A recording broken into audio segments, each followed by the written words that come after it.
Hi guys, एक बार फिर से स्वागत है आपका हमारे चैनल में। हमसे जुड़े रहने के लिए वीडियो को लाइक करें, सब्सक्राइब करें, शेयर करें and please don't forget to press bell icon.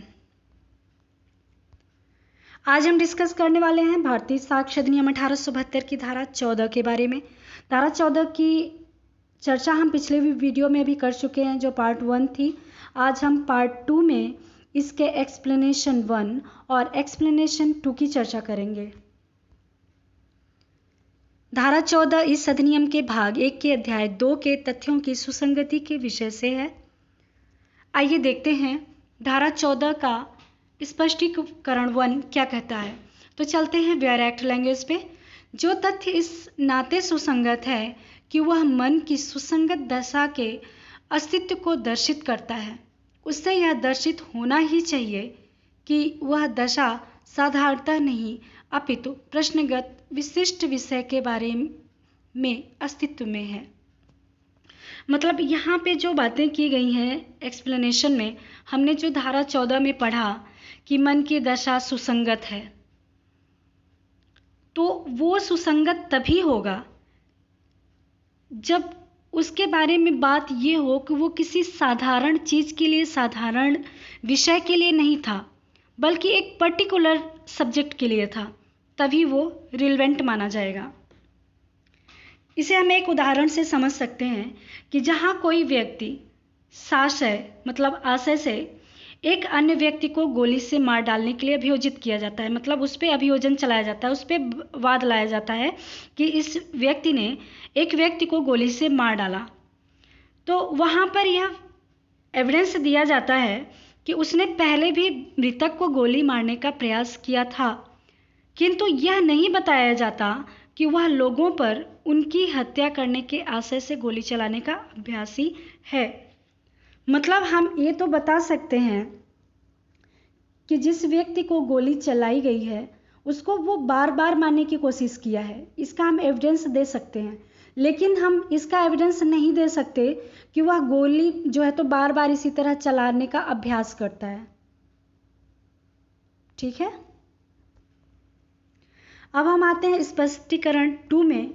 स्पष्टीकरण 2 कहता है बेयर एक्ट की लैंग्वेज में, किंतु जबकि किसी अपराध के अभियुक्त व्यक्ति के विचारण में इस धारा के अर्थ के अंतर्गत अभियुक्त द्वारा किसी अपराध का कभी पहले किया जाना सुसंगत हो, तब ऐसे व्यक्ति की पूर्व दोष सिद्धि भी सुसंगत तथ्य होगी।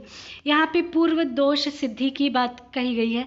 पूर्व दोष सिद्धि मतलब उसको पहले ही दोषित कर दिया गया हो, किसी मामले में उसको पहले ही दोषी साबित कर दिया गया हो।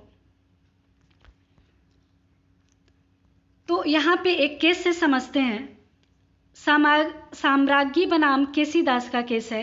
यदि अभियुक्त का पूर्व कारित अपराध धारा 14 के अधीन सुसंगत है, तो ऐसे व्यक्ति की पूर्व दोष सिद्ध भी सुसंगत है। सामान्यतः धारा 54 के अंतर्गत बुरेशील का साक्ष्य सुसंगत नहीं है, पूर्व दोष सिद्धि का साक्ष्य बुरेशील का साक्ष्य है। यहाँ पे हम देखते हैं जो स्पष्टीकरण 2 है, ये कहता है कि पूर्व दोष सिद्धि रिलेवेंट है। ठीक है, जो एक लॉ का नियम है, सामान्य नियम ये है कि बुरे सील का, बैड कंडक्ट का जो एविडेंस है वो एडमिसिबल नहीं है, रिलेवेंट नहीं है। ठीक है, तो यहाँ पे जो पूर्व दोष सिद्धि है एक्चुअली में बुरे सील का ही साक्ष्य है, लेकिन यहाँ पे उसको रिलेवेंट बनाया जा रहा है कि वो रिलेवेंट है, वो इसका अपवाद है। तो देखते हैं कि किन किन दशाओं में ये जो पूर्व दोष सिद्धि है वो कैसे सुसंगत है। जब अभियुक्त का बुराशील स्वयं विवाद्यक हो, मतलब विवाद का प्रश्न ये हो कि क्या अभियुक्त का वाकई में बैड कंडक्ट है, बैड कैरेक्टर का है क्या अभियुक्त। जब धारा 54 के अधीन साक्ष्य का खंडन करने के लिए हो, हम इसकी आगे चर्चा करेंगे कि धारा 54 क्या है। यहाँ पे साक्षी की जो विश्वसनीयता है उसकी परीक्षा ली जाती है, तो उसके तहत यहाँ पे उसका खंडन किया जा सकता है।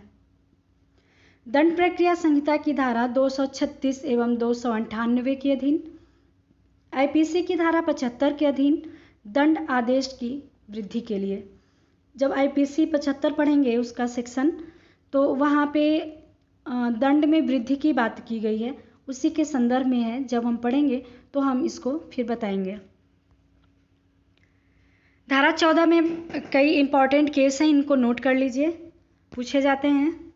यह है आर बनाम थॉमसन का केस, रेग बनाम प्रभुदास का केस, क्वीन बनाम बाजीराव का केस, सम्राट बनाम हाजी शेर मोहम्मद का केस, सम्राट बनाम वाहिदुद्दीन मिद्दीन का केस।